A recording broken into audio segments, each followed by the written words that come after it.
ప్రస్తుతం మనతో పాటు ఉన్నారు ఏఐ ఎక్స్పర్ట్ సాయి రమేష్ గారు. ఒకసారి ఆయనతో మాట్లాడదాం. నమస్తే అండి. నమస్తే అండి. రమేష్ గారు, నేను ఈ మధ్యన చూశానండి, చాట్ జీపీటీ ఒక మనిషి ప్రాణం కాపాడింది అని. మనం యూజువల్ గా చూస్తున్నాం యాపిల్ వాచ్ తోటి హార్ట్ అటాకులు తెలుస్తున్నాయి, మనుషుల ప్రాణాలు కాపాడుతున్నాయి అని చెప్పేసి. బట్ ఇప్పుడు చాట్ జీపీటీ కూడా అలా చేసిందని విన్నాను. ఇది ఎలా సాధ్యమైంది? అందరికీ అది యూజ్ఫుల్ గా అవ్వాలి అంటే ఏం చెయ్యాలి? ఇప్పుడు మీరు చెప్పిన న్యూస్ లో జరిగింది ఏంటి అంటే, అతను వచ్చేసరికి జిమ్ ఎక్కువగా చేసేవాడు. ఉమ్, ఎక్కువగా జిమ్ చేయడం వల్ల కొంచెం బాడీ ఇష్యూస్ వచ్చినాయి.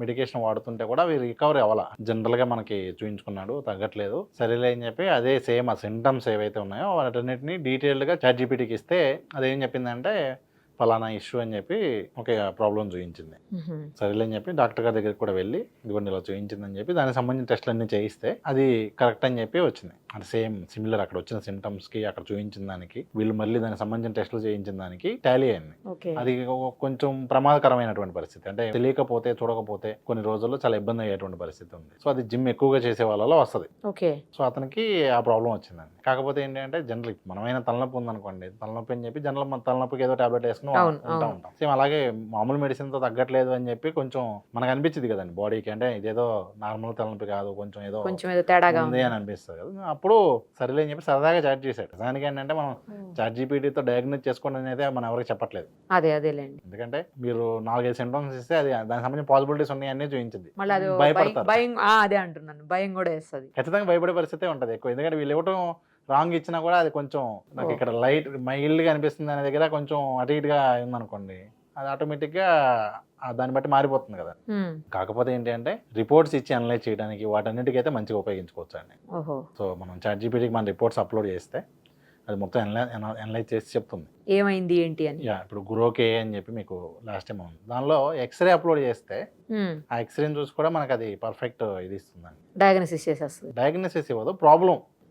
అంటే మీకు ఇవన్నీ కూడా ఎలా ఉంటుంది అంటే, ఫర్ ఎగ్జాంపుల్ మన దగ్గర రిపోర్ట్స్ ఉన్నాయి అనుకోండి, ఇప్పుడు డాక్టర్స్తో మనం మాట్లాడేటప్పుడు చాలా మందికి అంత టైం ఉండదు డీటెయిల్గా ఎక్స్ప్లెయిన్ చేస్తే దానికి ఏ మెడిసిన్ ఇచ్చారు ఏంటనేది కూడా ఇచ్చారు వేసుకుంటాం అంతే. జనరల్గా జరిగేది అదే. ఇప్పుడు నేనే ఉన్నాను, నాకు హెల్త్ ఇష్యూ వచ్చింది, సో నేను వెళ్ళాను హాస్పిటల్లో, నాకు ఇలా ప్రాబ్లం ఉన్నాను, మెడిసిన్ ఇచ్చారు అంతవరకే. కానీ ఏ మెడిసిన్ ఎందుకు ఇచ్చారు ఏంటి అనేది జనరల్గా అంతా నేనేం చేశాను అవన్నీ అప్లోడ్ చేసాం. ఆ రిపోర్ట్స్ అన్ని దీనిలో అప్లోడ్ చేస్తే, చాట్ జీపీటీలో అప్లోడ్ చేస్తే దేనికి ఏ టాబ్లెట్ ఇచ్చారు, ఆ టాబ్లెట్స్ తో మనకి ఏంటంటే కొన్ని టాబ్లెట్స్ పడవ అంటాం కదా, అలా ఉన్నప్పుడు ఎలర్జీ ఉంటుంది, ఏమేమి ప్రాబ్లమ్స్ వచ్చేటువంటి అవకాశం ఉంటుంది అనేది మొత్తం కూడా మనకి క్లియర్ గా దీనిలో రావడం జరిగింది. సో అట్లా మనం అర్థం చేసుకోవడానికి అలాంటివి ఉపయోగించుకోవచ్చు అండి. అంటే ఎవరు చెప్పట్లేదు మనకు అసలు ఏంటి అనే దానికి ఇలాంటివి బాగా ఉపయోగపడతాయి. ప్లస్ చాలా మందికి చిన్న ఏగానే వదిలేస్తూ ఉంటారు, అసలు పట్టించుకోరు. నిజాన్ని చాలా మంది అసలు పట్టించుకోరు హెల్త్ గురించి. అలాంటి వాళ్ళకి కొంచెం అంటే మీకు ఎలా చెప్పచ్చు అంటే, మా బ్రదరే ఉన్నాడు ఒక, తన కజిన్ బ్రదర్. తన వచ్చరికి ఏంటంటే మాక్సిమం డాక్టర్లనే భయపడతారు, హాస్పిటల్ అంటే భయపడతాడు. కానీ ప్రాబ్లం ఏంటి అంటే చాలా చిన్న ప్రాబ్లమే. పట్టించుకోక అంటే డాక్టర్ దగ్గరికి వెళ్ళకపోగా ఏదో టాబ్లెట్ వేసుకుంటా దాన్ని పెంచుకుంటా వెళ్ళాడు. ఓకే.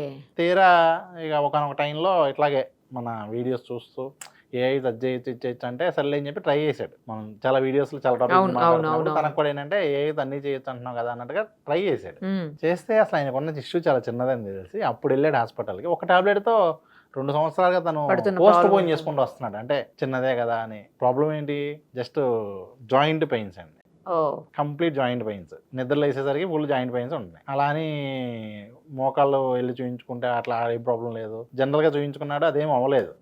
కానీ ప్రాబ్లం తగ్గట్లా. ఎవరి దగ్గరికి వెళ్ళాలన్నా భయంతో, ఇంకా చెప్తారు ఏ సర్జరీ అంటారేమో భయం. ఫస్ట్ మోకాళ్ళు స్కాన్ తీస్తేనే ఏం ప్రాబ్లం లేదన్నారంటే ఇంకేదో పెద్దగా ఉంటుందనో లేకపోతే ఇంకేదో ఉండుంటది, అంటే దానికి కూడా రాలేదంటే ఇంకేదో దానిలోనే ఉన్నాడు. మెడిసిన్ వాడినా కూడా తగ్గట్లేదు అన్న దాంతో భయం అట్లా చాలా మంది ఉన్నారండి. అంటే సో ఫస్ట్ ఆఫ్ ఆల్ భయపడకుండా ఉండడానికి, ధైర్యం తెచ్చుకోవడానికి 100% మళ్ళీ చెప్తున్నాను. ఎందుకంటే మనం ఇదేదో ఎంకరేజ్ చేయాలి అనే పాయింట్లో కాదండి, జస్ట్ టు అనలైజ్. ఎవరైతే కొంచెం ఇలాంటి వాళ్ళు ఉంటారో వాళ్ళు ఆల్రెడీ వాడుకుని ఇలా బెనిఫిట్ పొందుతున్న ఎగ్జాంపుల్స్ అయితే ఉన్నాయండి, చాలా ఉన్నాయి. ఇంకా మనం ఆల్రెడీ లాస్ట్ టైం కూడా ఒకసారి చూసాను న్యూస్. ఒక బాబుకి చాలా రేర్ కేసు అది, వాళ్ళ ఆల్మోస్ట్ 6 years పై నుంచి కూడా ప్రాబ్లం సాల్వ్ అవ్వట్లేదు. ఆ రిపోర్ట్స్ అన్నీ అప్లోడ్ చేసి అడిగితే ఆ వచ్చిన ప్రాబ్లం తీసుకుని వెళ్తే అది సాల్వ్ అయింది. ఓకే. ఆల్రెడీ న్యూస్ ఉంది. ఇప్పుడు మనం మాట్లాడిన ప్రతి టాపిక్ది క్లియర్ కట్గా ఎవిడెన్సెస్ ఉన్నాయి.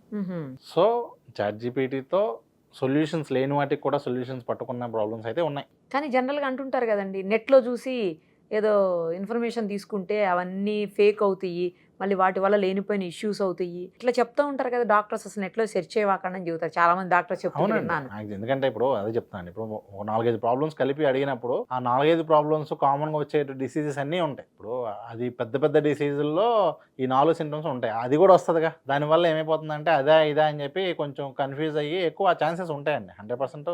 ఒకప్పుడు అయితే ఇంకా ఎక్కువగా ఉండేది. ఏంటి జనరల్గా గూగుల్లో చేసేవాళ్ళం, గూగుల్లో ఏ సైట్ వచ్చిందో చూసేవాళ్ళం. ఇప్పుడైతే mostly maximum people are using Perplexity. అంటే ఇది రీసెర్చ్ చేస్తుంది, మీరు ఏది ఉన్నా కూడా మనం ఇచ్చిన డిసీజెస్ సిమ్టమ్స్కి తగ్గట్టుగా పర్ఫెక్ట్ ఎనాలిసిస్ ఇస్తుంది. రీసెర్చ్ ప్రాపర్గా ఉంటుంది దాంట్లో. ప్లస్ లేటెస్ట్ డాక్యుమెంట్స్ అన్ని కూడా ఎనాలిసిస్ చేసి మనకి ఇస్తుంది. ఎక్కువ రీసెర్చెస్కి వాడుతూ ఉంటారు. అంటే మనం ChatGPT గూగుల్ కన్నా కూడా ఈ పర్ప్లెక్సిటీ ఏం చేస్తుందంటే, మనం గూగుల్లో ఉందనుకోండి, ఒక 100 సైట్లు వస్తే అందులో టాప్ 10 సైట్స్ మనకు ముందుగా కనిపిస్తాయి. కానీ ఇదేం చేస్తుందంటే అలా అన్ని సైట్స్ చూసి ఫైనల్ అవుట్పుట్ మనకి ఇస్తుంది. అంటే దానికి సంబంధించిన ఆన్సర్ ఇచ్చేస్తుంది. మిగతా అట్లా ఏంటంటే మనం చదివి అర్థం చేసుకుని డెసిషన్ తీసుకోవాలి. ఇక్కడ అలా కాదు, సొల్యూషన్ కూడా పర్ప్లెక్సిటీ అని చెప్పి ఉంది. ప్రస్తుతం ఎక్కువ మంది వాడుతున్నారు, అది వాడుతున్నారు. అలాగే ChatGPTలో కూడా సెర్చ్ జీపీటీ అని వచ్చింది, అది కూడా వాడుతున్నారు. అంటే నేను మధ్యకాలంలో చూస్తున్న ఎగ్జాంపుల్స్లో అయితే చాలామంది వాళ్ళ రిపోర్ట్స్ ఎనాలిసిస్కి చేసుకోవడానికి, ఫ్యూచర్లో మళ్ళీ ఇలాంటి ప్రాబ్లం రాకుండా ఉన్నాడు, అంటే ఇప్పుడు హెల్త్ ఇష్యూస్ వచ్చిన దానికన్నా కూడా రాకుండా ఉండటానికి ఏం చేయొచ్చు అనే దానికైతే మాత్రం చాలా మంచి టిప్స్ ఇస్తుంది. అంటే ఎలాంటివండి? లైక్ అదేనండి, ఇప్పుడు బేసిక్గా డయాబెటిక్ కంట్రోల్లో ఉండాలి. డయాబెటిక్ రివర్సల్ గురించి చాలా మంది వింటూ ఉంటాం. సో అలాంటి దానికి సంబంధించి ఎలాంటి ఫుడ్ తీసుకుంటే బాగుంటుంది, సో ఏ ఫుడ్స్ ప్రాపర్గా అవాయిడ్ చేస్తే బాగుంటుంది, తినే ముందు కూడా మనం దాన్ని అడగొచ్చు. ఈ ఫుడ్ తీసుకుంటున్నాను తినచ్చలేదు. నేనైతే మోస్ట్లీ అదే చేస్తున్నాను. అవునా? అంటే మనం ఇప్పుడు ఫోటో తీసేసి అడిగినా చెప్తుంది, లేదంటే జనరల్గా అయినా ఐఎమ్ డయాబెటిక్ పేషెంట్, నేను ఇప్పుడు ఈ ఫుడ్ తీసుకోవచ్చా తీసుకోవద్దా పర్ఫెక్ట్ గా చెప్తుందా అండి? చెప్తుంది, కంట్రోల్లోనే ఉంటుంది. ఇదేదో బాగుందిగా. అంటే డౌట్ అండి, ఇప్పుడు నాకు ఎట్లా ఉంటుంది అంటే, ఇప్పుడు ఫర్ ఎగ్జాంపుల్ ఒక జున్ను పాలు పెద్దగా దొరకవు, తినాలనిపిస్తుంది. ఎంత తిందామో అదే క్వాంటిటీ తెలియదు, తిందామో వద్దు అనేది కూడా తెలియదు. అలా అని వద్దు అని అంటే తిండి ప్రియులు మంచిగా ఫుడ్, సో వద్దు అని కూడా ఉండలేము. అలా అని తిని మళ్ళీ ప్రాబ్లమ్స్ ఇలాంటివన్నీ కూడా ఎవరిని డాక్టర్స్ని అడగలేనివి, చిన్న ఇప్పుడు చిన్నటి ఫోన్ చేసి అయితే ఎవరిని అడగలేం కదా. అవును. అలా మనకి చక్కగా ప్రివెంటివ్ తీసుకోవడానికి ముందు జాగ్రత్తగా హెల్త్ రిలేటెడ్ లేదా ఫుడ్ రిలేటెడ్ ఎలాంటి, అంటే మనం తినే ఫుడ్లో బెటర్గా, అంటే డైట్ పరంగా అయితే చాలా బాగున్నాయండి ఏఐ టూల్స్. ఇప్పుడు చాలా AI tools, they are also using AI. అంటే మనం తీసుకునే మనకు కావాల్సినటువంటి విటమిన్స్ అన్నీ కూడా రావాలి అంటే ఎలాంటి ఫుడ్ తీసుకుంటే బాగుంటుంది, డైట్ ఎలా ప్లాన్ చేసుకుంటే బాగుంటుంది, మన దగ్గర ఉన్న వాటితో ఎలా ప్లాన్ చేసుకోవచ్చు అని చాలా క్లియర్గా వస్తుందండి. హెవీగా వర్క్ చేసే వాళ్ళు అయితే ఎట్లా తీసుకోవచ్చు, ప్లేయర్స్ అయితే ఎట్లాగా, స్పోర్ట్స్ మెన్ అయితే ఎట్లా, ఇప్పుడు మనకి పర్సనల్ అసిస్టెంట్ అండి. నేను ఏమంటానంటే, మీరు ఇది ఒక ఏఐ టూల్ లాగా చూస్తున్నారు, కానీ నేను పర్సనల్గా చూసేది వాడేది ఎలా ఉంటుంది అంటే, ఇట్స్ మై పర్సనల్ అసిస్టెంట్. నా గురించి నాకన్నా చాలా బాగా డీటెయిల్స్ తెలుసు అన్న దానిలో నేను ట్రైన్ చేసుకుంటున్నా. అంటే what ever input I'm giving, నేను ఇప్పటి వరకు నాకున్న ఫుడ్ అలవాట్లు కానివ్వండి, నాకున్న హెల్త్ డిసీజెస్ కానివ్వండి, ప్రతి చిన్నది కూడా మొత్తం అన్ని డీటెయిల్స్ని నేను దానిలో ఇచ్చుకుని ట్రైన్ చేసుకోవడం వల్ల నాకు ఏది పర్ఫెక్ట్గా సెట్ అవుతుంది, నేను ఏది అవాయిడ్ చేయాలి అనేది చాలా ఇదిగా చెప్తాను. సూపర్, అసలు చాలా మందికి యూజ్ఫుల్ ఇది. ఎస్, థ్యాంక్ యూ అండి, thank you so much. Thank you.